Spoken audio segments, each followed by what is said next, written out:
I think across the board, people are experiencing sticker shock, and eggs have not been immune to sort of the factors at play that have really factored into the increased price right now. You know, inflation, supply chain challenges, and of course, we are dealing with some bird flu, which is affecting prices as well.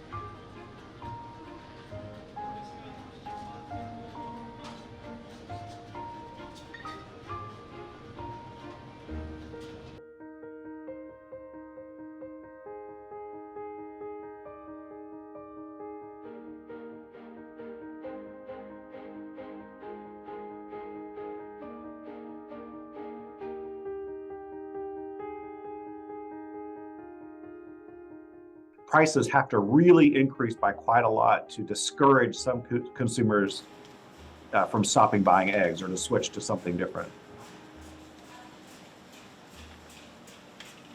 I can put them in my kids' lunches. They both eat hard-boiled eggs, so that's a big factor for me.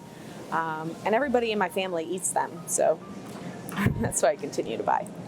For a while, I just stopped eating eggs because they got more expensive, but since they're my favorite food, I came back to them in the end.